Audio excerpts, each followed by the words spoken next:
जय माता दी। आइए सुनते हैं ग्यारस माता की यह कथा। एक बार एक राज्य में एक राजा रहा करता था। राजा बहुत ही बुद्धिमान और बलशाली था। राजा सदैव अपनी प्रजा का बहुत अच्छे से ध्यान रखता था। प्रजा भी अपने राजा को बहुत पसंद करती थी। राजा की दो बेटियां थी।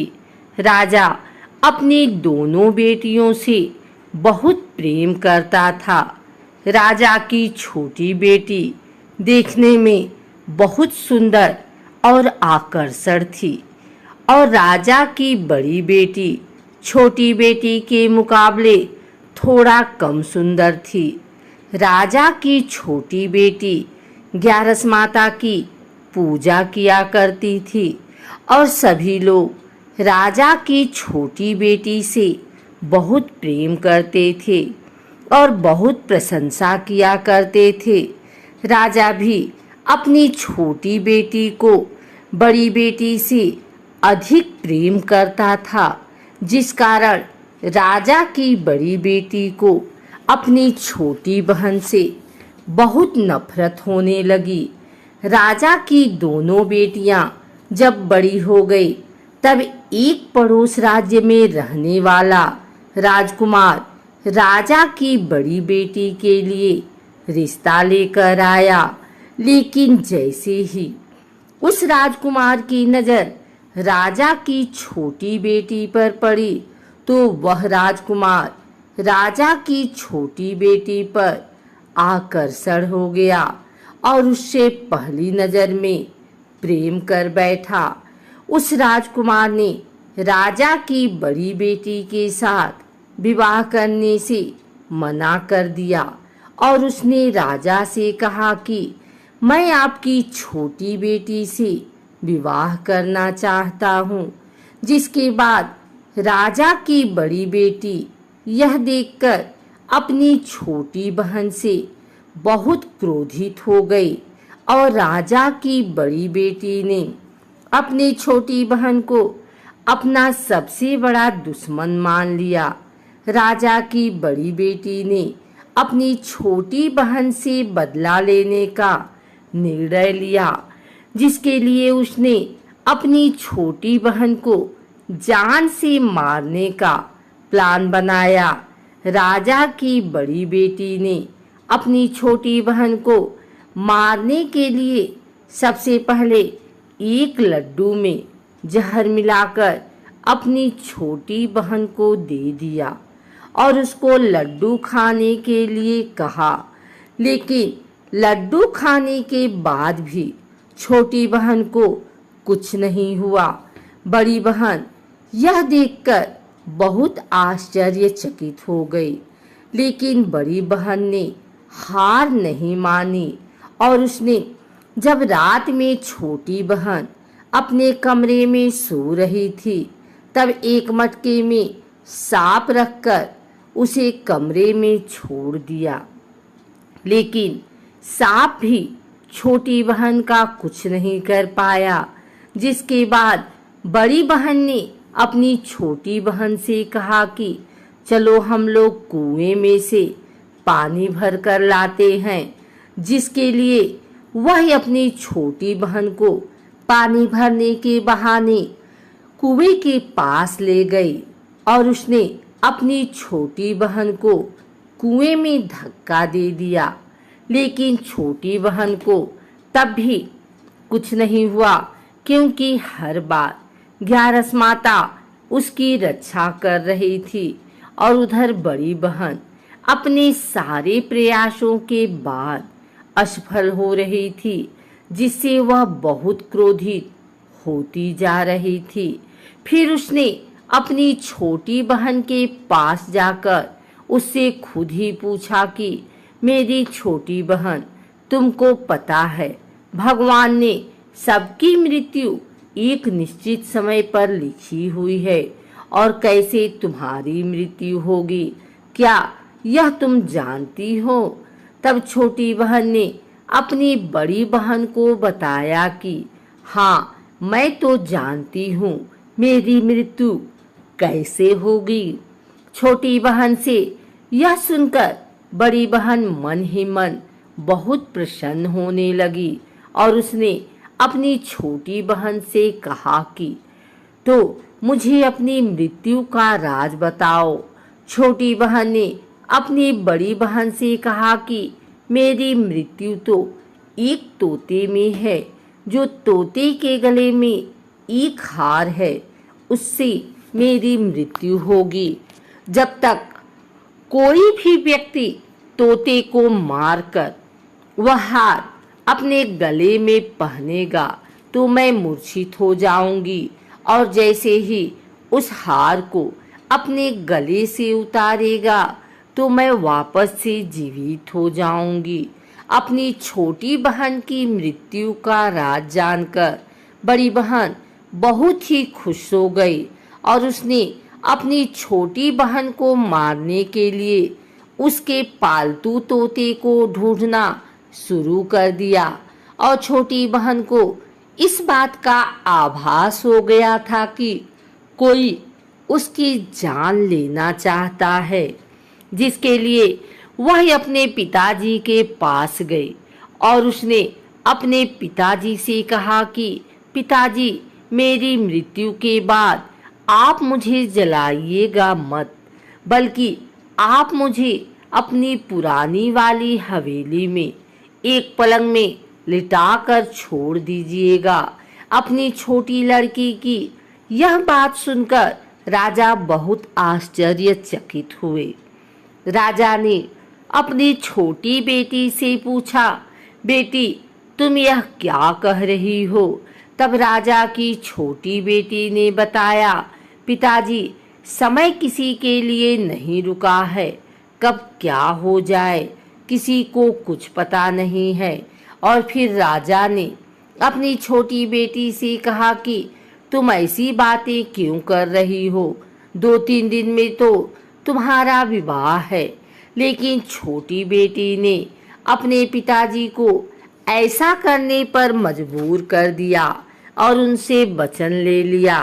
राजा ने भी अपनी छोटी बेटी की बात स्वीकार कर ली और 2-3 दिनों के बाद जब शादी का समय आया तब राजकुमार बारात लेकर राजा के घर आया और राजकुमार और राजा की छोटी बेटी का विवाह शुरू हो गया।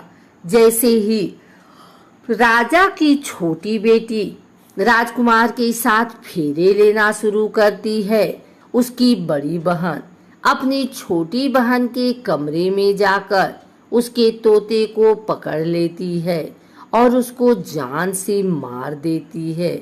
तोते के गले में जो हार था उसको अपने गले में धारण कर लेती है।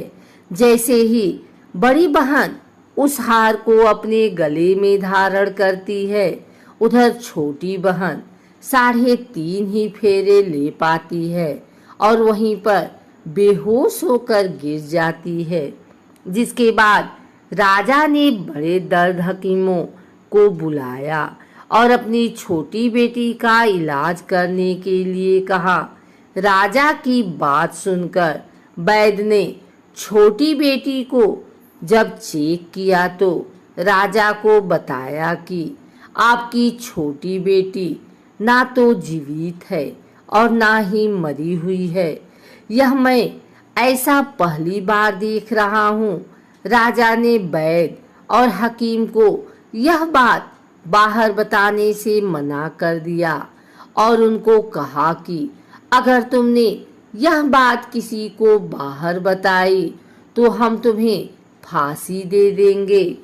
राजा ने अपनी छोटी बेटी को पुराने महल में ले जाकर एक पलंग पर लिटा दिया और वहां पर कुछ सैनिकों को तैनात कर दिया। वापस अपने महल पर आ गया। राजा की बड़ी बेटी अपने पिताजी के पास आई और कहने लगी कि पिताजी, अगर यह शादी संपन्न नहीं हुई तो आपकी इज्जत का क्या होगा? आप कहें तो मैं आपकी इज्जत बचाने के लिए राजकुमार से शादी करने के लिए तैयार हूँ। जिसके बाद राजा ने अपनी बड़ी बेटी की बात मान ली और राजा ने बड़ी बेटी को छोटी बेटी के कपड़े पहनाकर मंडप पर भेज दिया। लेकिन राजकुमार यह जान गया कि राजा की छोटी बेटी नहीं है, बल्कि यह राजा की बड़ी बेटी है। लेकिन जब राजकुमार ने शादी करने से मना किया तो सभी लोगों ने राजकुमार को विवश करके राजा की बड़ी बेटी से बचे हुए फेरों को संपन्न करा दिया और विवाह करवा दिया। जिसके बाद राजकुमार राजा की बड़ी बेटी को अपने महल ले गया। राजकुमार राजा की बड़ी बेटी से ना तो बात करता था, न ही उसको पसंद करता था और ना ही उसके आसपास भटकता था। और राजकुमार ने यह फैसला लिया कि वह अपनी प्रेमिका को ढूंढ कर रहेगा और यह जानकर रहेगा कि उसके साथ हुआ क्या है।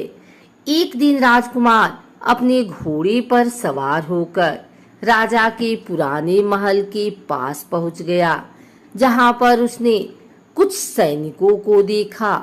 महल के पास पहुंचकर राजकुमार ने जब महल को ध्यान से देखा तो वह समझ गया कि यह तो हमारे ससुर जी का महल है। तब राजकुमार ने सैनिकों से पूछा, तुम लोग यहाँ क्या कर रहे हो और इस महल के अंदर उस पलंग में कौन लेटा है। जिसके बाद सैनिकों ने बताया कि यहाँ पर राजा की छोटी बेटी लेटी है। यह सुनकर राजकुमार बहुत प्रसन्न हो गया और वह तुरंत अपनी प्रेमिका के पास पहुंच गया और उसकी सेवा करने लगा। जैसे ही रात हुई तो राजा की छोटी बेटी उठकर खड़ी हो गई। राजकुमार यह देखकर बहुत खुश हो गया और उसने अपनी प्रेमिका से पूछा कि तुम यहाँ क्या कर रही हो, तुम मेरे साथ मेरे घर चलो। राजा की छोटी बेटी ने राजकुमार को सारी बातें बता दी कि मेरी जान एक तोते में बसी थी और मैंने यह बात सिर्फ अपनी बड़ी बहन को बताया था और मुझे पता है कि उसने ही मुझे मारने का प्रयास किया है। उसके पास एक हार है जिसको वह सुबह पहन लेती है और रात को उतार देती है।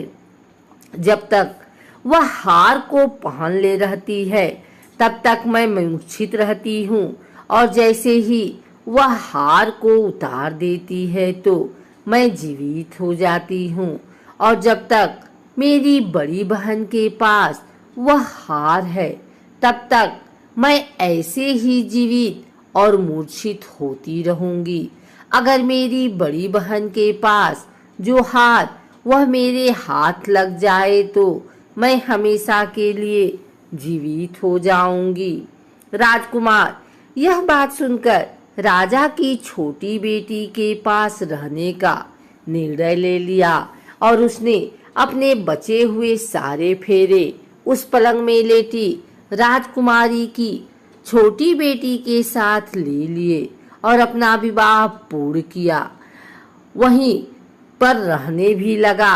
देखते ही देखते कुछ समय में राजा की छोटी बेटी और राजकुमार की पत्नी पेट से हो गई। एक दिन राजकुमार को किसी काम से बाहर जाना पड़ा। तब छोटी बहन के पेट में बहुत तेज से दर्द होने लगा। जिसके बाद उसने ग्यारस माता का आवाहन किया।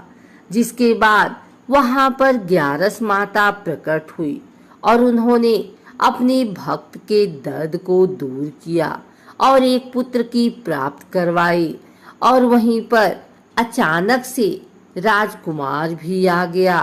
राजकुमार ने ग्यारस माता को देखा तो वह आश्चर्यचकित हो गया और उसने तुरंत माता को प्रणाम किया और ग्यारस माता ने राजकुमार से कहा कि जब तुम्हारा 5 वर्ष का बेटा हो जाए तो तुम अपनी पत्नी का हार लाकर इसके गले में डाल देना। और देखते ही देखते राजकुमार और राजा की छोटी बेटी का पुत्र 5 वर्ष का हो गया। राजकुमार अपने बेटे से कहता है कि बेटा, मैं कुछ काम से बाहर जा रहा हूँ, तुम अपनी माता का ध्यान रखना। और वहां से चला जाता है। राजा को बाहर निकलता देख बड़ी बहन के सैनिक देख लेते हैं और बड़ी बहन को जाकर सारी बातें बता देते हैं। जिसके बाद बड़ी बहन अपनी छोटी बहन के पुत्र को वहां से उठवा लेती है और उसको मरवा देती है। छोटी बेटी के पुत्र के 2 टुकड़े करवा देती है। पहला टुकड़ा चक्की के पास छुपा देती है और दूसरा टुकड़ा अपनी पलंग के नीचे रख लेती है। अब 11 माता भिखारी का रूप लेकर आती हैं। एक भिखारी का रूप रखकर बड़ी बहन के पास चली जाती हैं।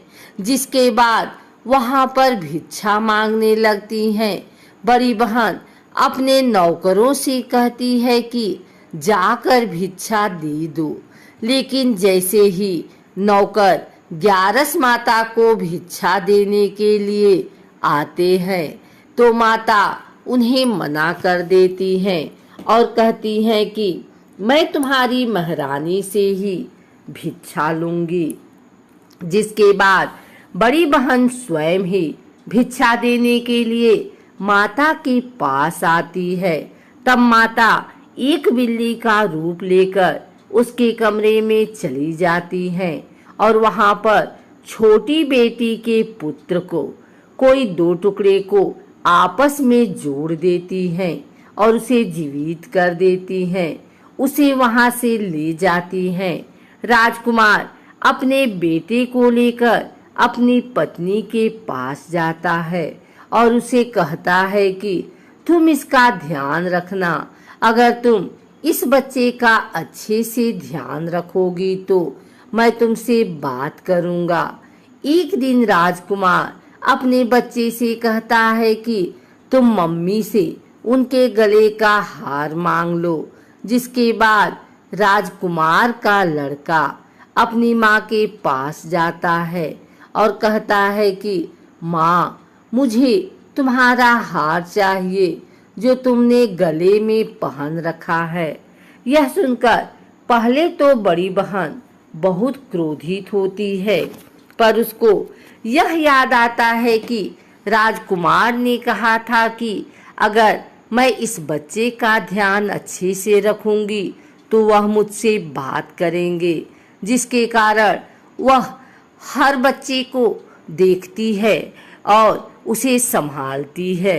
वह तुरंत हार को ले जाकर अपने पिताजी को दे देता है और तभी राजकुमार अपने बेटे को लेकर वहां से जाने लगता है और अपनी पत्नी से कहता है कि तुम हमारे लिए खाना बनाकर रखना, मैं शाम को आकर तुम्हारे साथ खाना खाऊंगा। और वह अपने बेटे को लेकर वहां से चला जाता है। जिसके बाद वह राजा के पास जाता है और उनको सारी बातें बता देता है। राजा अपनी बड़ी बेटी की यह करतूत सुनकर बहुत क्रोधित होते हैं और अपनी परवरिश पर ही दोष देने लगते हैं और राजकुमार को अपनी छोटी बेटी के साथ रहने के लिए आदेश देते हैं।